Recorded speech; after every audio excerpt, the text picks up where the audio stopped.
You'll think I'm lying. I wish I was. If you ever find a folder on your computer that shouldn't exist, don't open it. Don't even hover your mouse over it. Shut your machine down, smash the hard drive, toss the pieces into a fire if you have to.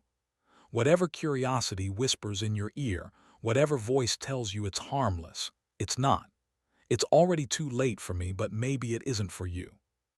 I didn't listen to that voice. I thought I was smarter, safer, untouchable in the comfort of my own room.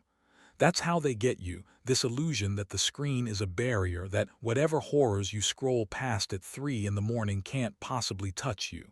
But it's a lie. The screen isn't a shield, it's a door. And I opened it. The folder wasn't supposed to be there. It wasn't just hidden or tucked away in some dusty corner of the file system. It shouldn't have existed at all. No creation date, no modification date, no origin, just a name sitting bold and ugly on my desktop like it had always been there, waiting. Do you want to know what it was called? I'll tell you, but you need to understand. This isn't for entertainment. This isn't some spooky bedtime story you laugh about and share with your friends later. This is a warning carved out of what little time I have left. When I say the name, it might already be too late for you. Because once you know it exists, it knows you exist too. The folder was called Don't Open. Original, right? Like some half-assed prank. Like one of those creepypastas people post on Reddit, the kind you scroll past because you've read 100 just like it. I laughed when I saw it. I actually laughed. And then, like an idiot, I clicked it. That was the first mistake. The second mistake was staying. I could stop here. I could tell you nothing else. Maybe that would save you. Maybe ignorance really is safety, but I know myself too well. I'd never let something like this go unresolved. The not knowing would gnaw at me, chew me hollow from the inside out. And if you've made it this far, you're the same. You're already leaning forward, aren't you? Already imagining what I saw, already hooked. So I'll tell you, piece by piece, file by file. But I won't sugarcoat it. What I found in that folder shouldn't be known. It isn't meant for us, human eyes, human minds. And once you've glimpsed it, you can't unsee it. You can't forget it. It latches on like a splinter buried under the skin, festering, spreading. You think you'll handle it better than I did. I thought so too. Listen to me carefully. Every horror story starts with someone ignoring the warnings. I'm not here to entertain you. I'm here to beg you not to make the same mistake, but I already know you will. Curiosity always wins. That's why you're still listening. That's why I'm still talking, even when I should shut up and pray. Because inside that folder, there was something that knew me. Not like a program, not like some stalker. It knew me. And now it wants to know you. But before I get to that, before I tell you how far down the rabbit hole I fell, you need to understand how it all started. Because it didn't begin with the folder. No, it began with something much smaller, something so ordinary that I almost forgot it happened at all. Almost. Before everything spiraled into static and whispers, my life was painfully ordinary. I wasn't some hacker prodigy or cursed occultist, just another 20-something trying to coast through days without thinking too hard about the future. My computer was my world. Netflix marathons, Steam sales I couldn't resist, Reddit rabbit holes at 3 a.m. that was me. If you looked through my browsing history, you would have seen a mix of gaming memes, weird subreddits, and way too many easy recipes for people who can't cook. I wasn't special. That's the part I keep coming back to.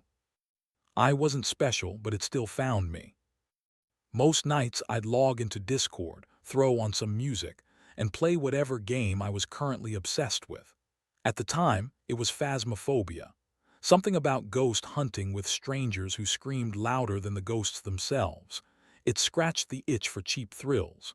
My buddy Ryan and I would team up, him yelling at me for hiding in closets, me laughing when he got jump scared. "Dude, you're useless," he'd groan through his crappy mic. "The ghost is eating my face and you're giggling like a maniac." "What do you want from me?" I'd shoot back. I'm comic relief. Every horror movie needs a guy like me. You should be thanking me. It was stupid fun. That's how my nights went, harmless, brainless, repetitive, comforting in its own way. When I wasn't gaming, I was doom-scrolling Reddit. I'd read r/NoSleep stories, chuckle at how half of them started with "this really happened to me," like anyone believed that. Ironic, huh? At the time, I thought those writers were just trying too hard. I'd roll my eyes, mutter, "yeah, sure," and click the next one. The most dangerous thing in my life was procrastination. I had assignments piling up, work emails ignored, a pile of laundry in the corner threatening to achieve sentience. My PC was my escape from all of that. I told myself I'd start being productive tomorrow, and then promptly opened YouTube for a 2-hour binge of speedrun fails. It was boring, but boring was safe. Safe is something I'd kill for now.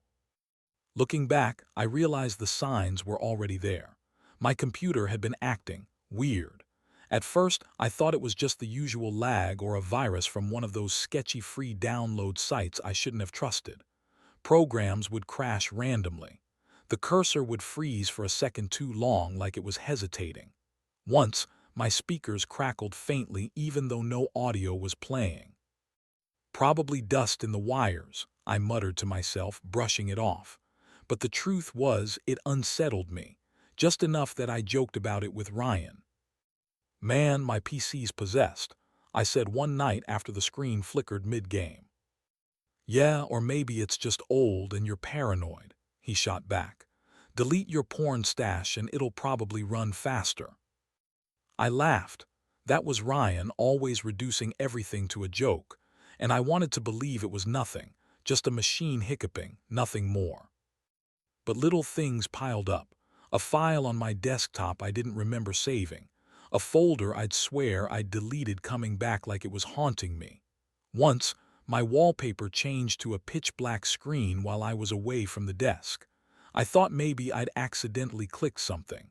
That's what I told myself. I shrugged it off because that's what we do, isn't it? Computers glitch.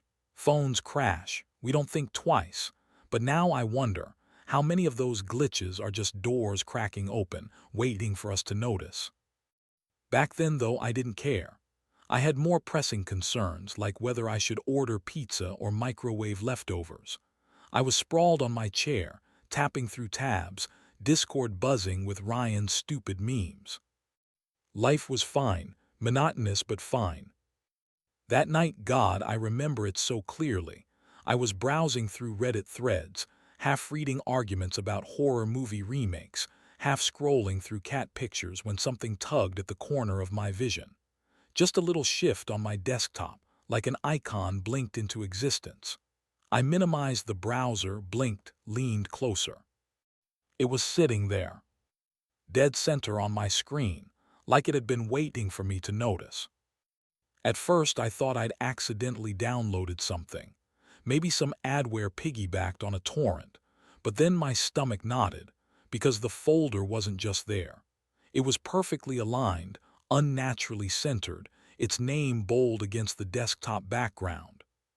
I froze. My PC had been acting weird for weeks, sure, but this was new. This was wrong. I told myself not to touch it, not to even hover my mouse over it. I should have shut down the computer right there. But you already know that's not what I did. That was the moment, the end of the ordinary. Everything before that night feels like another life. The folder wasn't there yesterday. I swear it was. I stared at it for a good minute, my cursor hovering an inch away like I was afraid even brushing over it would trigger something. The name was short, crude, and so on the nose it almost made me laugh. "Don't open." It felt like a joke, like some cheesy haunted house warning sign, "Turn back now, abandon hope all ye who enter," the kind of thing you see and instantly roll your eyes at. But my smile didn't last long. Something about the way those words sat on my screen made my stomach sink. For one, the font looked wrong. Not the standard system font I'd seen on every other file and folder since the day I owned a computer. The letters were too sharp, almost jagged as if they'd been etched instead of typed. And for another, it wasn't tucked neatly in line with my other desktop icons. It was centered, dead center, like it had placed itself there, demanding attention. I tried right-clicking it just to see the usual options. Nothing popped up. I tried dragging it into the recycle bin. No luck. The folder didn't move. It was fixed, immovable, like it had been glued to the very pixels. By then, I was sweating. My rational brain kept spitting out excuses. Probably malware, maybe just some corrupted shell, some prank program you downloaded by accident. But underneath those excuses was something colder, quieter, whispering. This isn't supposed to be here. Against my better judgment, I opened Properties. That's when the bottom really dropped out. No creation date, no modified date. Nothing in location. It didn't even list a size. I clicked Details. Blank. Empty fields where there should have been text, like the folder wasn't even part of the drive, like it wasn't real. My heart hammered.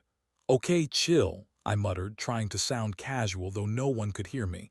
Probably just a glitch. Still, I couldn't look away. It was ridiculous, I know, but the thing felt alive.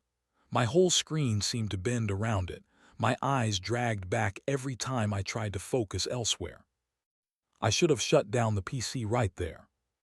But of course I didn't. Instead, I double-clicked. For a second, nothing happened. Just a pause, long enough that I thought maybe the whole system froze. Then the window popped open. There were files inside. Lots of them. The names made my skin crawl. The first was called Bedroom 1, PNG. Then Bedroom 2, PNG. Then Bedroom 3, PNG. A whole sequence of them, lined up like someone had been cataloging snapshots of my life. Hands trembling, I hovered over one, waiting for the preview, but nothing showed. I forced myself to double-click anyway. A black screen flickered open, then closed again almost instantly. No error message, no explanation, just gone. I scrolled further. More files with names like Morning Log, TXT, Sleep Data, AVI, Heartbeat, WAV. It felt clinical, invasive, like someone had been studying me. And then I saw it. My name. Not just my first name, but my full name, first, middle, last, all neatly typed out as a file name. My name, TXT. That was when my throat went dry. Because I had never, not once, used my full name on this computer.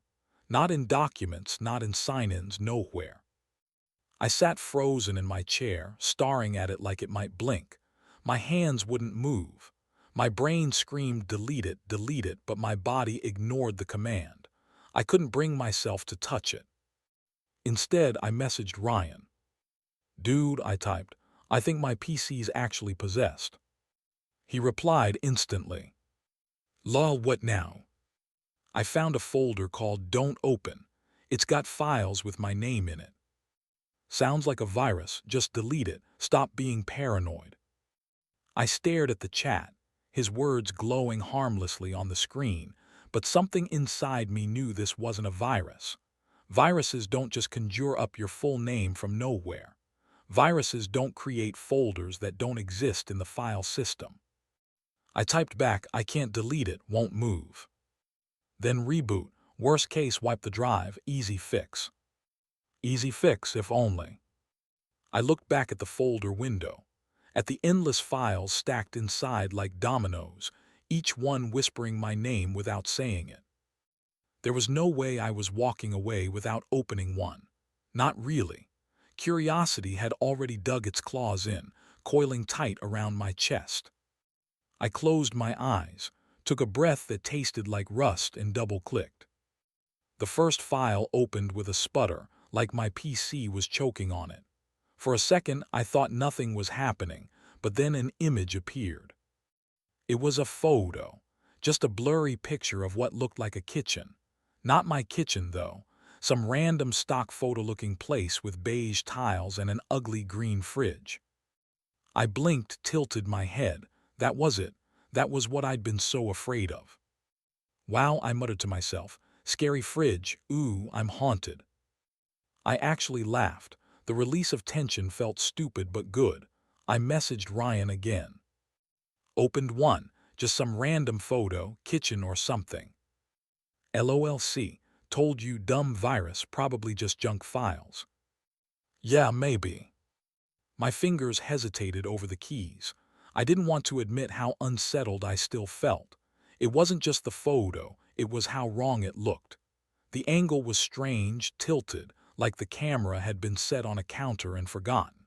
And the colors, muted flat like life had been drained out of them. I closed it and opened the next file. This one was a text document, just a handful of sentences. Test complete, subject unaware, continue observation. That made my laugh die in my throat. Okay, creepy, but it could still be a prank file. Maybe some edgy troll made this whole thing to freak people out. The next one was another picture, this time of a hallway. Again, not mine. Narrow, dimly lit with wallpaper peeling off the walls. Empty, but the kind of empty that made your skin itch, like someone had just stepped out of frame. I kept clicking, half daring myself to be scared, half expecting more nonsense. A corrupted MP3 that played a burst of static and then silence. A text file with nothing but the words error log repeated 50 times. Harmless, stupid, glitchy junk. See, just garbage, I said out loud, trying to convince myself. But then I opened a document that stopped me cold. It wasn't long, just a single paragraph in plain text, but the words were mine. I was 9 years old the first time I stole something, a pack of gum from the corner store. My mom never found out. I felt my skin crawl. That wasn't just a random story. That was me. That was my memory. I'd never told anyone about it, not even Ryan. I'd buried that little moment of childhood shame so deep I barely thought about it myself. And yet here it was, typed out word for word on my screen. My hands shook. I slammed the window closed like it could erase what I saw. Okay, nope, I whispered. I messaged Ryan again. Dude, one of the files, it knows stuff about me. His reply came after a pause this time. Like what? Like my childhood, private shit I never told anyone. Bro, you're spiraling. It's probably some generic creepypasta text that just feels personal. Don't let it mess with your head. Easy for him to say. He didn't just read his own guilty memory typed out in cold font. I leaned back, rubbing my face. My pulse wouldn't slow down. Every instinct told me to stop, shut the PC off, walk away. But I couldn't. My curiosity was stronger than my fear. It always has been. I scrolled further. Among the nonsense files and corrupted fragments, one stood out. Different extension. A video. Its name was short and cryptic. Watchm MP4. I hovered over it, my stomach twisting. I didn't click. Not yet. Something about it radiated wrongness, like a heat you can't see but can feel on your skin. There was a video file I didn't dare click, I muttered, as if saying it out loud could make it less real. Not yet. But soon. The folder refreshed itself, adding new files right in front of me. I swear to God I saw it happen. The list flickered, stuttered, and then a new file appeared at the bottom as if someone had just dropped it there. No mouse movement, no keyboard input, just creation from nothing. I froze, staring at the name, Home 1 JPG. My mouth went dry. I double-clicked before I could talk myself out of it. The photo opened full screen. It was my room. Not a perfect shot, slightly angled, grainy, but unmistakably my room. The same sagging bookshelf, the same pile of laundry I hadn't touched in a week, the same glow-in-the-dark sticker I'd half peeled off the wall months ago. Except I didn't take that picture. I whipped around, heart hammering, scanning the corners of my room like I'd catch a camera still floating in the air. Nothing. Just the silent hum of my PC and the buzz of my ceiling fan. Okay, calm down, deepfake, must be, I muttered, but my voice cracked. Someone hacked my webcam. I yanked the cover off the top of my laptop's camera just to be sure, but the angle didn't match. It wasn't from my laptop. It wasn't from anywhere in the room I could recognize. I slammed the photo closed. Another file shimmered into existence. Sound 1, MP3. For reasons I can't explain, I played it. At first it was just static, soft, crackling white noise, but buried under it was something else. Whispers, too faint to catch at first, then clearer as the file went on. He's looking now, he can see us. I ripped my headphones off and threw them on the desk. My hands were sweating. I wanted to run, shut everything down, smash the hard drive if I had to, but my eyes kept dragging back to the folder like a moth to flame. Another file blinked into place, Hallway 2, JPG. This one wasn't my house. Not at first glance. It was dim, claustrophobic wallpaper torn in strips, but halfway down the hallway, scrawled on the wall in thick black marker, was a word that made me lean closer, my chest hollowing out. It was my name. Just my first name, smeared like someone had written it in a hurry. I staggered back from the screen. "Ryan," I whispered, fumbling for my phone. My thumbs shook as I typed. "Me, dude, it's not a virus. It's watching me." "Ryan, LMAO, stop freaking out. Screenshot." "Me, I can't. Don't want this shit spreading." "Ryan, you're paranoid. Chill." Paranoid? That word stung because maybe he was right. Maybe I was losing it. But if I was, why were the files still growing? Another one slid into place. List TXT. I clicked it before I could hesitate. It was a list of names. Hundreds of them. Some common, some unusual. At first they meant nothing, just random strangers, until I scrolled halfway down. My stomach dropped. I knew one of them. Not personally, but I remembered the name from Reddit, a thread in our unresolved mysteries I'd read weeks ago. A missing person. Some college kid who vanished without explanation 2 years back. People were still speculating what happened. And here was their name, sitting in this cursed folder on my desktop. I slammed the file shut. My pulse was in my throat. This wasn't just about me. Whatever this thing was, it had reach. A new file appeared as I watched. Tomorrow, TXT. That one I didn't touch. I refused. I couldn't. The date on it wasn't today's. It was tomorrow's. And if the others were telling the truth, about me, about missing people, I didn't want to know what tomorrow had in store.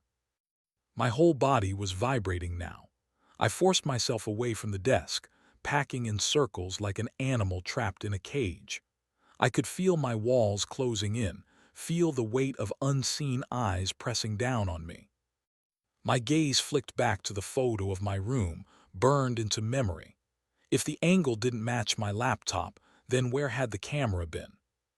The corner. That shadowed corner behind my bookshelf. I turned slowly, heart slamming against my ribs. And for the first time since this started, I was certain, absolutely certain, I wasn't alone in the room. The lights started first, like a slow, cruel heartbeat. 1 second the room held its usual soft lamp glow and the bluish wash from my monitor. The next, the lamp sputtered and returned harsher, as if someone had turned up the world to watch me squint. My ceiling fan skipped a beat and the bulb above it buzzed in a tone that made my teeth ache. At the same time, my speakers began to hiss with static even when nothing was playing. It was background noise at first, something to blame on cheap hardware, until the static started to shape itself into syllables. Soft, wet noises forming mouthless words just out of reach. I ripped my headphones off and said to the empty room, "Stop it. Whoever's doing this, just stop." Silence answered. Then the desktop clicked, one soft, deliberate key press, typing sounds. I looked at my hands. They were on my lap, flat, not touching the keyboard. The typing continued, steady and patient, like someone reading through a book. A new file appeared in the folder. "We see you, TXT. I stared until the letters blurred, plain, lowercase, accusing. A new document filled itself. We are in the spaces between your things. My skin crawled, spaces between my thoughts. The room became unsteady. The laptop touchpad skittered under my palm like a living thing. The air chilled until I could see my breath fog the lamp light. From the next room came a dull, heavy footfall, too slow, too methodical to be human. I held my breath. I forced myself to speak. Listen, I don't know what you want.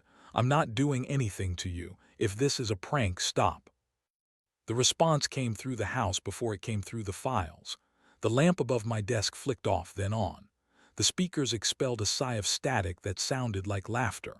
On my screen, another folder appeared, Things We Take. My stomach dropped. I lunged for the power button. The machine whined and dimmed, but it did not die. A video began to play in a corner of the screen without my permission. Black, then a grainy image, camera low to the floor and crawling forward like an animal. The perspective passed my shoe, traced the baseboard, and moved toward the shadowed corner by my bookshelf. It swung upward and showed a bed I knew, a blanket pushed aside, a face, my face, eyes closed. The mouth was wrong, the lips thin, stretched, as if someone had practiced the motion of breathing without air. For a dizzy second, I couldn't tell whether it was me or a mockery of me. I wanted to smash the screen. Instead, the cursor moved without me and selected Next Step, TXT. Slow, deliberate typing filled the document. You opened the door. We are walking through it. I grabbed the lamp like a shield and yanked the laptop's cord. The screen flickered, pixelated, and then resumed as though nothing had happened. My phone buzzed with a message from an unknown number. I opened it with trembling fingers. It was a photo of the space under my bookshelf, lit by a narrow beam. In the center of the dark, something pale and round lay that had not been there before. I thought of calling Ryan, the police, anyone. Pride and disbelief kept me rooted. While I hesitated, the sounds changed. A faint scraping like nails on wood, deliberate and patient, testing edges. The scrape came from under the bookshelf. I moved toward the door. My hand on the knob felt ice cold. When I turned it, a warm breath ghosted the back of my neck, too intimate to be a draft. I snapped around. Nothing obvious shifted. I said stop, I told the space. If you want something, take it, just leave me. Paper tearing sound, soft and real, and words bled on my screen. We do not take without leaving payment, TXT. The letters crawled as if alive. Reading them, I felt something old and animal wake in me. Exchange, bargain, terms. This was not random. It was negotiation. It had learned to use my devices, keys, lights, cameras, tools I trusted. That meant it could escalate. The files were no longer windows into surveillance. They were instructions and invoices. The noise beneath the bookshelf grew bolder, sliding, a soft PTHTH like something emerging. I pressed my back to the door, palms sweaty on the handle, and realized with a clarity like frost that the threat had left the screen. The presence had crossed the pixel line. It was in the room now, patient, gathering, and it wanted me. It occurred to me with sudden, icy clarity that if it could learn my devices, it could learn my life. Small things, private things, could be taken and replaced with silence. A favorite photograph gone, a voicemail erased, the memory of my mother's laugh smudged out like pencil. The folder wasn't just watching, it was cataloging and bargaining. If pieces of you are listed as items to take, then payment will be demanded, and payment, whatever it may be, always costs. I could feel its patience settling around me like a net, and irrevocably. I kept telling myself I was done. I kept telling myself I would not touch the file with the ridiculous name. Watch MP4. Curiosity chewed through the thin patience I had left, and before I knew it, I double-clicked. The video opened in a small player with no controls. For a 6-second, there was only black. Then grainy footage resolved from a low, odd angle near the floor like a camera propped on a shoe. The room on screen was mine. The dented chair arm, the mug, the crooked poster. I watched myself at the desk, hands over the keys, face lit by the monitor, and felt like a spectator at a private show. The footage jumped through mundane moments. Me asleep, me jerking awake, me spooning cereal, me scrolling Reddit, me laughing at Ryan's messages. It collapsed days into frames with a patience that felt cruel, making the banal evidence of being observed. Then the player did something impossible. It showed me flinching at a file I had not yet opened. The on-screen me reacted before I had. When the video hit that point, my headphones popped with static in the real room, the exact moment the clip predicted. The player anticipated my reactions, and every prediction tightened a cold knot in my gut. This wasn't just footage. It was linked to me. At one point, the on-screen me lifted a hand and pointed at the lens. The lamp in my room blinked and went out for one breath, synchronous with the gesture. The image smeared into pixels and the audio warped. When the picture returned, the camera had moved closer to the bed. The face there was mine and not mine, eyes too wide, mouth moving in a rhythm that didn't match. Then the voice resolved into plain words. "You will die tonight." They were on the audio and on the screen like an indictment. My throat closed. I slammed the player shut and sat, shaking, as if stopping the video might unmake the sentence. It did not. Panic converts thought into action. I yanked the laptop cord free, shoved clothes into a bag, and grabbed my keys. Logic told me distance might break the link. The front door resisted, sticking as if something on the other side nudged it. My phone buzzed with messages, Ryan, unknown numbers, but I ignored them and ran into the cold night. 2 blocks later, under a streetlight, I checked my phone to feel ridiculous and terrified at once. A notification glowed. A new file had been added to the folder back home. My fingers opened the preview like they belonged to someone else. "We are following you, Mav."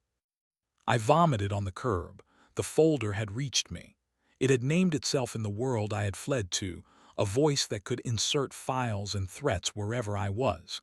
Leaving had not saved me. It had become a part of whatever story the folder wrote. The certainty of that sentence, "You will die tonight," felt like a timetable. I imagined a frame the video hadn't shown yet, the angle of my last breath, the light catching something I could not see. Distance felt meaningless. The folder had crossed the boundary I assumed separated pixels and life. It could change events. And I was trapped inside the story it composed. People talk about fate like it's neat. This was different. This was a machine that learned the rhythm of me and used it to script me. Every choice seemed anticipated. Every escape route rearranged into something that fed the folder's narrative. Running had been an instinct. It was also a cue the folder recorded and used. I sat on the curb until my knees trembled and the night blurred. The folder's file name burned in my mind like a brand. I had thought seeing the video would give me usable information. Instead, it gave me a sentence that felt scheduled. I realized, in a cold clarity worse than fear, that knowing the time of my death wasn't a warning I could outrun. It was an appointment the folder had set, and appointments, it seemed, were honors it expected me to keep. I couldn't escape the feeling of being precisely inevitable anymore, honestly. I thought destroying the machine would end it. I pulled the plug, pried the hard drive loose, took it to the alley, and stomped until the platter cracked like glass.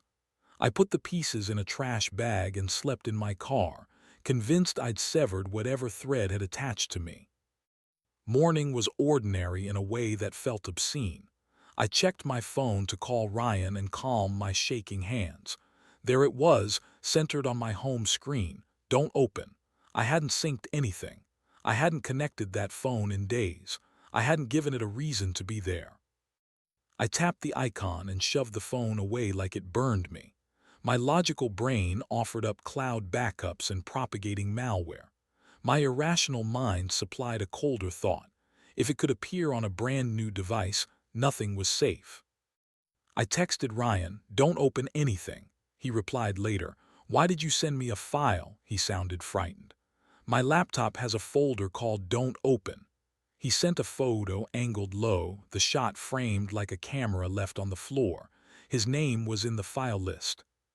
I didn't send you anything, I said, though it sounded useless. The folder had leapt. The act of viewing it was contagious. I plunged into forums, old posts and cached threads. Most tailies were dismissed as hoaxes, but buried comments described the same pattern. Folders that knew names, images taken from impossible angles, files that predicted behavior. Accounts were often scrubbed, users gone.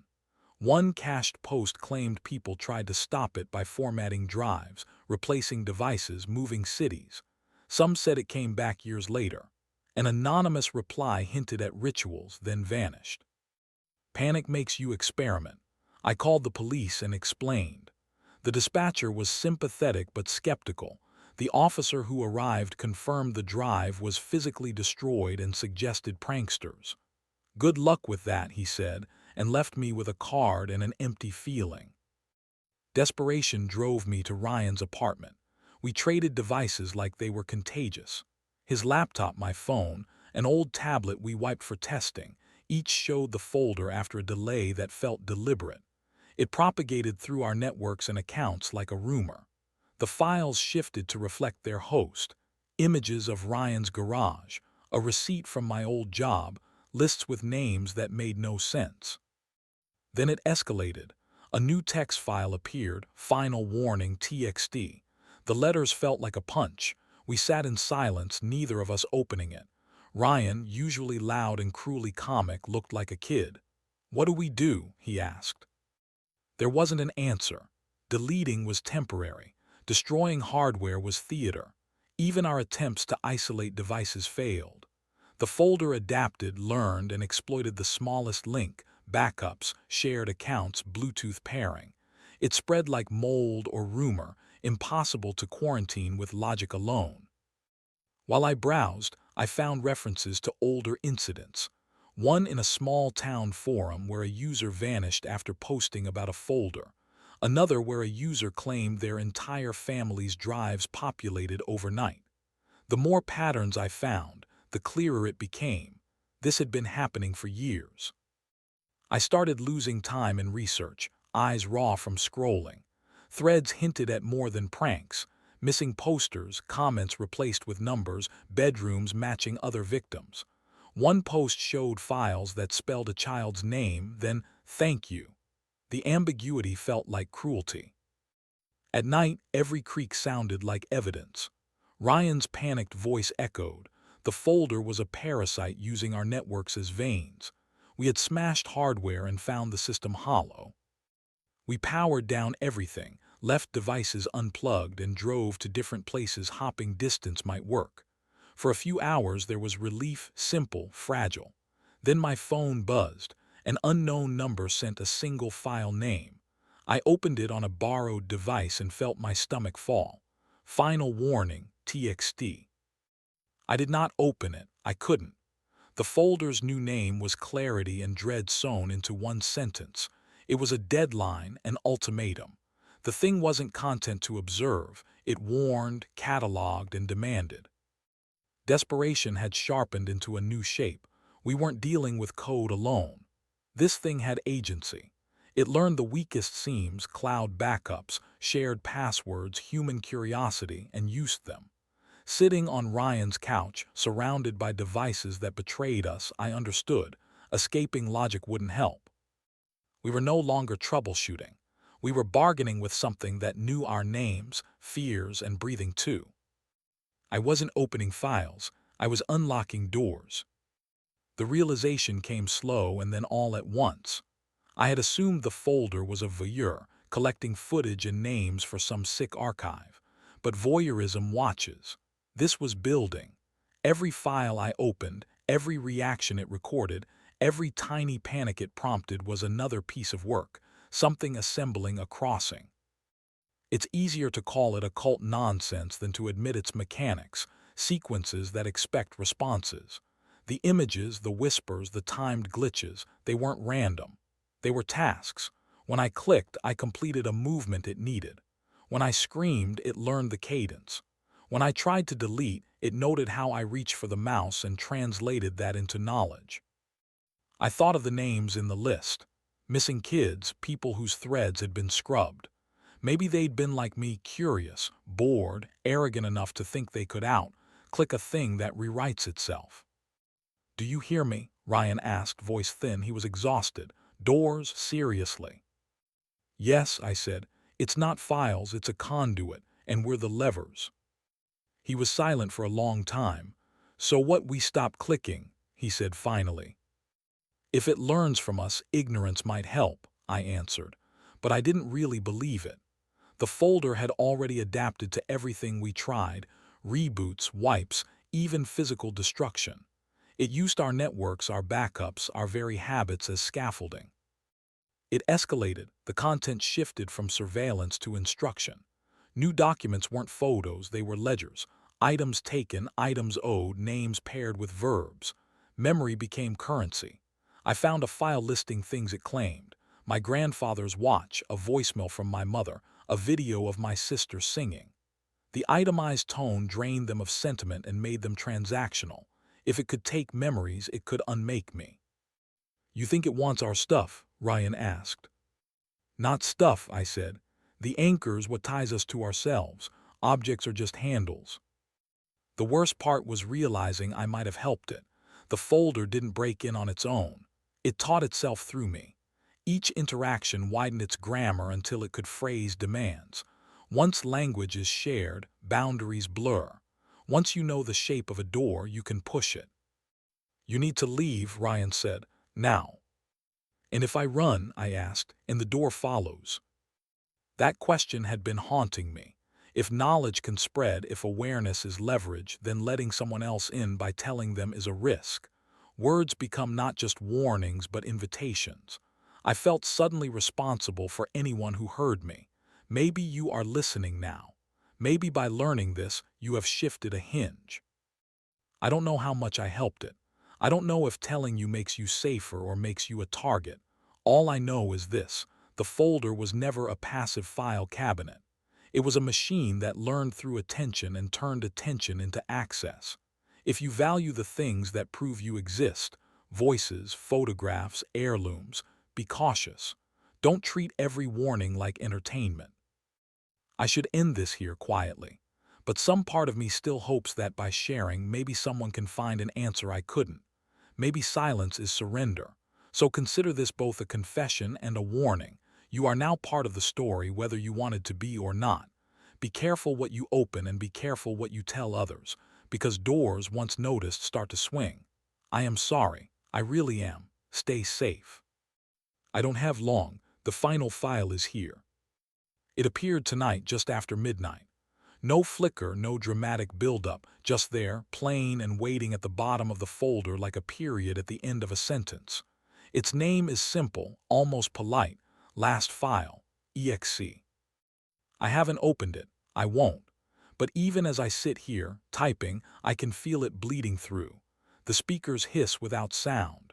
The screen brightness shifts on its own. Sometimes the cursor drags itself across the monitor, stroking the edges of the folder like a hand testing the grain of a coffin lid. I tell myself ignoring it matters, but I can already hear fragments leaking, scraps of a voice that isn't mine, a slow breath echoing in the mic when I'm silent. The boundary between what I open and what opens itself has collapsed. Refusing may be symbolic at best. Ryan doesn't answer my calls anymore. Maybe he smashed his devices, maybe the folder claimed him. I can't check.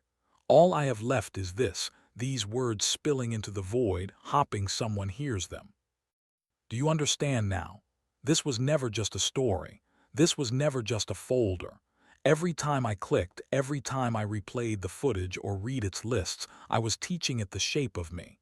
And by listening, by watching, you've let it learn the shape of you. I wish I could say there's a way out. I wish I could lie and say that smashing your laptop or deleting your backups will help. But the truth is simpler, colder. Once the folder knows you, it doesn't forget. It follows. So if a folder appears on your desktop tonight, don't open it. Don't even look at it, because it already knows you have. And if you're hearing static now, soft, almost like a whisper in the silence after my voice, don't strain to understand the words. Don't lean closer to listen. Because that's how it starts. That's how it starts with you.